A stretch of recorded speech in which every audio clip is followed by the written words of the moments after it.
as she approached the next body in the morgue, labeled John, on the paperwork, with a practiced yet heavy heart. She lifted the sheet. She thought it was a random corpse, but to her surprise it was the only man who understood her. So she did the unthinkable by kissing the corpse, seeking an intimacy that defies reasons and logic. But then, the corpse hand twitched, gripping her leg with an icy grasp, recoiling in shock and revulsion. In the town of Machiasport, Maine, the year is 1998. A family home is seen tainted by blood, evidence of a violent struggle. A woman lies dead on the floor. Amidst this scene, Sam, a small girl, looks upon her mother's dead body. In a heartbreaking act, she then begins to breastfeed from her mother's dead body. The episode then shifts to the year 2022. The girl, now an adult, works as a mortician in Whittier, California. Her days are filled with the task of embalming and preparing the deceased for their final rest. After a visitation service, the funeral director, Henderson, meets her outside, acknowledging her exceptional work. Her genuine compassion for the departed has not gone unnoticed, and as a result, she receives a well-deserved raise. She returns home to her boyfriend, Jesse, who works as a district attorney. As she shares the good news about her raise, they agree to celebrate that evening. The excitement of the moment makes her want to initiate sex before he leaves for court. She moves closer to him, her intentions clear, but he gently turns her down. With a soft smile, he suggests that despite her thorough efforts to wash it off, the faint scent of formaldehyde still clings to her. She discusses Jesse's rejection with her friends over glasses of wine.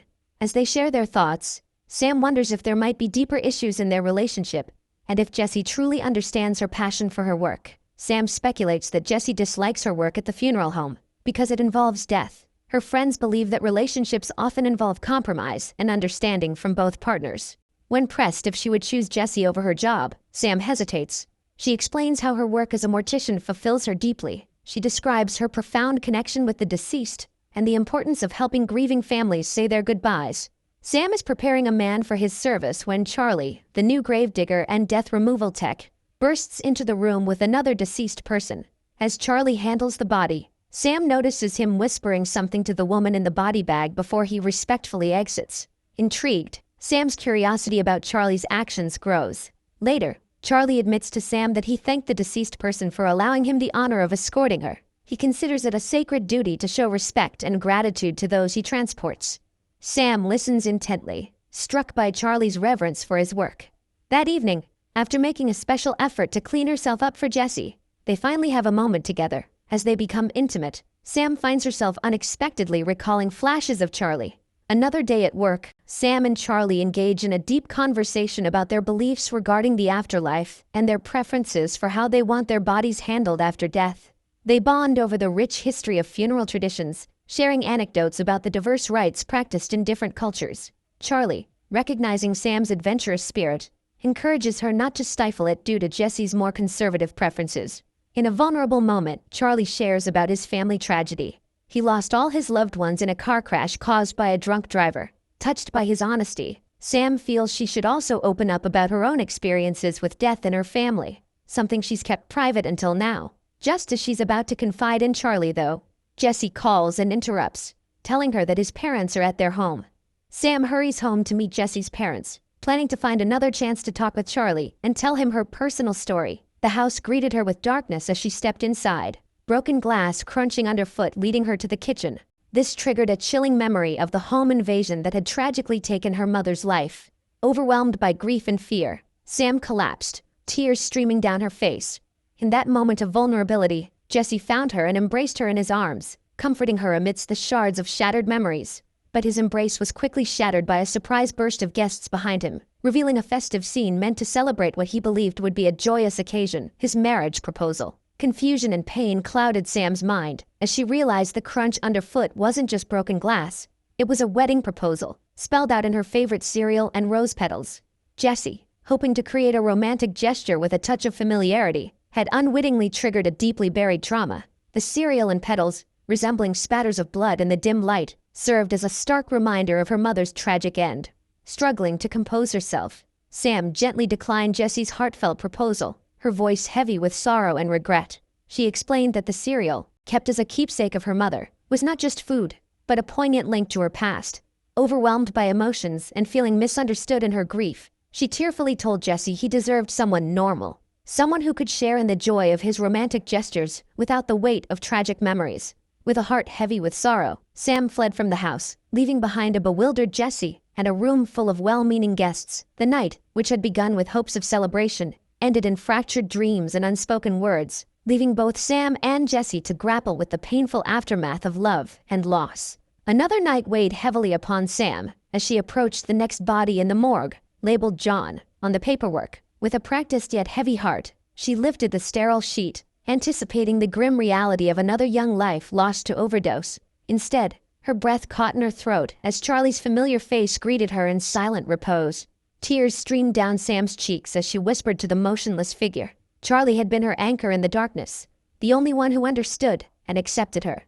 She kissed him gently, seeking solace in his cold stillness. Consumed by an overwhelming need for solace, Sam found herself clambering onto the lifeless form, seeking an intimacy that defied reason and logic. But then, a jolt of horror shot through her as the corpse's hand twitched, gripping her leg with an icy grasp. Recoiling in shock and revulsion, Sam stumbled backward, her mind reeling. Returning to the slab, she found it empty, devoid of Charlie's form but for the lingering scent of death.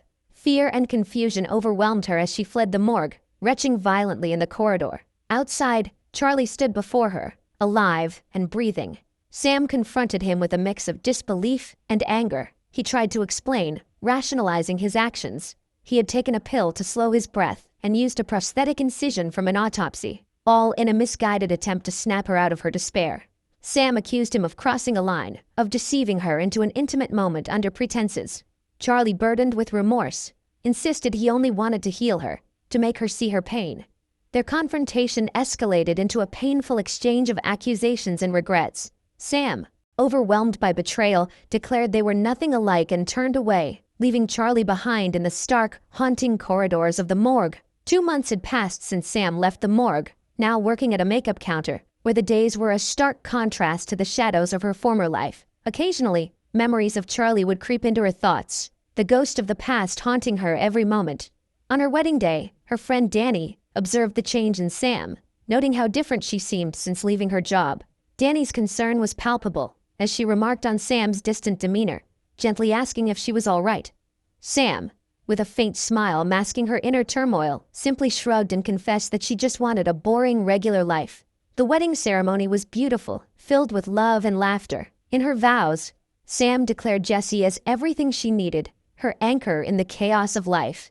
Jesse, in turn, prepared a heartfelt surprise, a video montage of their most cherished moments together, capturing their journey of love and companionship. The guests, moved by the montage, watched with smiles and tears. However, the mood quickly shifted when a shocking clip appeared, one that was entirely out of place. A grainy video of Sam in an intimate encounter with what appeared to be a corpse. Gasps echoed through the room as the guests exchanged horrified glances. Jesse, stunned and bewildered, demanded that Sam deny it was her in the video. His voice trembled with a mixture of disbelief and anger as he relentlessly shouted about the image of her engaging in intercourse with another man.